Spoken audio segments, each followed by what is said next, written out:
The thing I like about this neighborhood is every single house seems to have its own little bit of charm.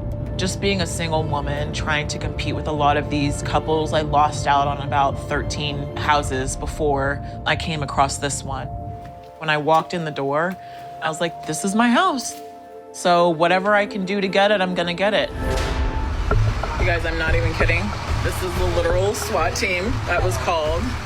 Janetta Little was finalizing construction plans on her first home when a stranger changed the locks and told her that the house she bought was actually his.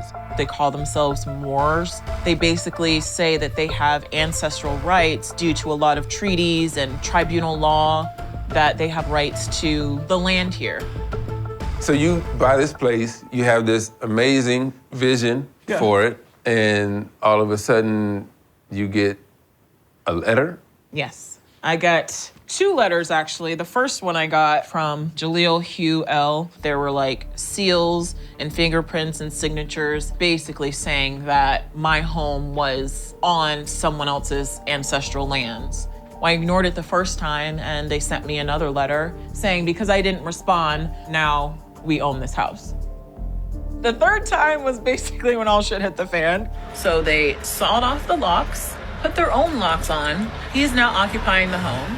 How do they get him out of the house? Oh, they busted the door down and they basically dragged him out. And it was really scary. Like, you know, I applied for a gun license. I got pepper spray, you know, knives. Wow. It was really traumatizing. Police officers still reeling from a deadly attack. 3 officers were shot and killed. The manhunt is on for this man, a career criminal considered very armed and very dangerous. In recent years, isolated and random incidents of violence, fraud, burglary, and squatting committed by Moorish extremists have put Moors on the radar of law enforcement nationwide.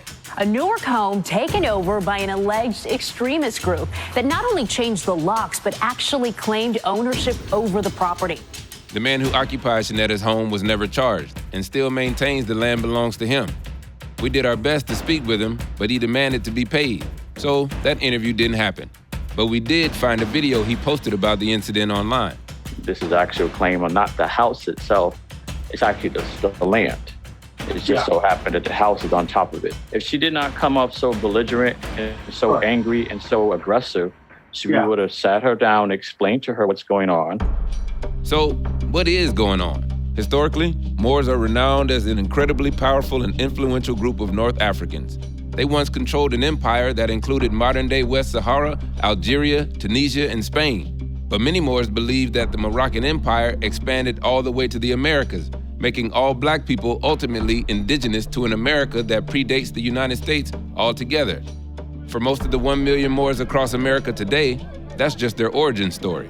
Many attend one of the official Moorish science temples and peacefully study their own Quran. But for others, it's more than just a religion. Their indigenous identity means land rights, citizenship, and living under U.S. laws are all called into question. Why is that not the first thing you want to do? Realign yourself with your ancestry. Realign yourself with the great God Allah. Realign yourself with your birthright and your culture. So I want you to write this down so that for anyone who thinks they can challenge this information, it's available. And all scholars know this stuff. Look up and be more enlightened to what's out there. There are many independent, nonviolent Moorish organizations across the U.S. who believe they were colonized and that state laws shouldn't apply to them. One of them is the Rise of the Moors. Disruptive and combative. They're all members of the Rise of the Moors, an anti-government sovereign citizen movement. This is a group that does not believe it needs to follow the law. Jalisa and her husband are founding members of this Rhode Island-based group who believe that the state doesn't have jurisdiction over them. You all have been called sovereign. You all have been called anti-government. Do any of those terms ring true? No. I think people like a good villain, and I think that it's really a lack of understanding of what we're doing. What are the charges? What am I being arrested for? Last summer, 11 members, including Jalisa's husband Jamal, were arrested while en route to a militia training and camping trip. None of them could produce government driver's licenses or gun permits for their weapons. Help me understand you all's relationship with the United States of America. We, Moors, don't have anything to do with the United States government because we don't belong. We belong to the Moroccan Empire. We want to have our own separate nation, our own separate government, hospitals, towns, schools, daycares, our own police. You know, we're getting our rights violated left and right on the streets constantly. Black History Month, what do they show on TV or in school? It's always so-called Black people getting the hose, getting mauled by dogs. It's nothing uplifting at all. It's never, look at what you were, look at what you can be. It's always like, this is what you are and this is what you're always gonna continue to be. It's a form of propaganda and brainwashing. According to Jaleesa, the perfect storm of civil unrest, police violence, and systemic racism are attracting new members, people who are sick and tired of the status quo and frustrated at the treatment of people who look like them. What is it exactly that you all want? Freedom, to not be oppressed, to not have life so hard to live, to just come together and establish our actual own government and our own everything. Until then, Moors and non-Moors live side by side, sharing taxpayer-funded public resources. But in an effort to increase economic mobility and establish precedent for autonomy, Moorish nationals are leveraging lawsuits to further their agenda. These goals are enough to classify them as anti-government by the likes of the Anti-Defamation League and law enforcement. This stuff represents a couple of years of just collecting and gathering, and you can be knee-deep in paperwork quickly. Called paper terrorism by those on the receiving end, Moorish nationals overwhelm court systems with retaliatory lawsuits, liens, and filings, all creating a paperwork hellscape for government officials, most of whom have no idea what they're reading. Lieutenant Flowers, yeah? Alzo. Good to see you. Nice to meet you. Thanks for having me. Corey Flowers has been a cop for more than 22 years and has spent time infiltrating extremist groups and training government employees on how to handle them. All right, good morning, ladies and gents. Good morning. Moorish sovereigns are very heavy into all manner of fraud. A lot of times very complex fraud, like mortgage schemes, postage stamp fraud, credit card fraud, wire fraud, a lot of bank fraud. Paper terrorism, you guys heard of this? You can use physical legal documentation, whether it's putting a lien against somebody else's property, filing a lawsuit against somebody else, in order to intimidate them, particularly in their professional capacity, which definitely creates stress, right? The idea that some folks you guys deal with could impact your livelihood, that's an intimidating thing. Flowers himself has been on the receiving end of this tactic, which most often targets law enforcement and court personnel. I'm wondering if you can walk me through what this is. Yeah, so this is a lawsuit against 2 former police chiefs, a couple mayors, me, in this fella's opinion. These are all the people that he believes wronged him legally. So this is a lawsuit for $4 billion or... $4 billion? With a B, yeah. Have you seen an increase in the number of people claiming to be sovereign? Yeah, there's definitely been an increase. Anytime you have an election where power changes, and especially if party changes, you have effectively half of the country that gets into a panic to varying degrees. Panic like that will often drive folks to these movements. What threat do these folks pose? When you have a subgroup that just believes the rules don't apply to them at all, like that creates chaos. There are now almost 3 million messages to the government to recognize Moors as a federally autonomous body of indigenous Americans. But that's not what most Moors want. And distinguishing themselves from that ideology has been a priority for the original Moorish Science Temple of America. There are Moors across the country. We know of groups in Rhode Island and New Jersey, but neither of those groups are part of the Moorish Science Temple of America, which are like the OG Moorish Americans. We came here to their headquarters to speak to the Supreme Grand Sheik to see if he thinks these splinter groups are legit and if their practices are in line with their Moorish teachings. The Moorish Science Temple of America was founded in 1913 by Noble Drew Ali, who taught that all black people were stripped of their national identity and Islamic faith through racist oppression. At its peak in the 1920s, it boasted upwards to 35,000 members who aspired to uplift a fallen humanity. We've come to Sunday school to learn from the 8th generation successor of Prophet Noble Drew Ali, the Supreme Grand Sheik.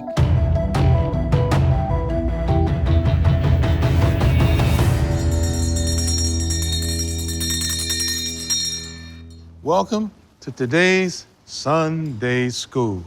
I'm going to ask some questions first. Is a man white? Is a man black? No. Man is not a color, period. Nationality was, is, and will always be what? The order of the day. What are the principles that the Moorish Science Temple of America stand for? So there's love, truth, peace, freedom, and justice. However, we do have fundamental principles, and one of them is obedience to law. We're not encouraging members or anyone else to be involved in anything unlawful and disgraceful. When the public sees Moors, it seems like they just lump you all into one group. It's true. But there are groups of Moors that don't comport themselves in the way that you all do. How do you reconcile that? They're robbers and schemers. Moorish Americans don't do those kind of things, and it's written in our laws. We don't take people's property, and we're not anti-American. This is not an Afrocentric organization. And for those who try to make it that way, they will pay the price. As the Moorish Science Temple of America, do you feel any sense of obligation to check those fringe groups? Oh yeah, we check them all the time. All the time. What does that look like? It looks like you being caught with your hand in a cookie jar. And we see you with your hand in a cookie jar. And you still lie that that's not your hand. But they don't have to be told that they're wrong as much as the law is telling them that they're wrong. Because whether you have affairs on or not, if you're breaking the law, you're breaking the law, and you're gonna get yours.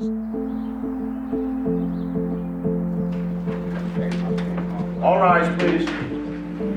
Your Honor, the next matter before the court is Commonwealth versus Jamal Latimer, docket 21361. Bring him in.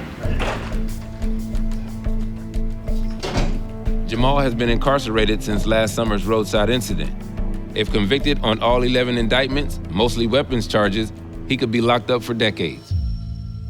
Jaleesa continues to attend each of Jamal's hearings. We were able to speak to him through a recorded line after his most recent pretrial hearing, where he remained steadfast in his mission. This is a collect call from an incarcerated individual at the Middlesex County Billerica House of Corrections. Hello? Hey, Jamal, how you doing? I'm all right, how are you? I'm good. What is the ultimate goal of the rise of the Moors? What's next is to continue to try to do my best to educate my people as to what's going on and possible remedies for a lot of these problems. We're essentially victims of genocide, and it's throughout the legal system of the United States, which makes it a crime against humanity. It affects every aspect of our lives. It affects our education, it affects our ability to do business, it affects our quality of life. I can't think of anything more important than trying to change that.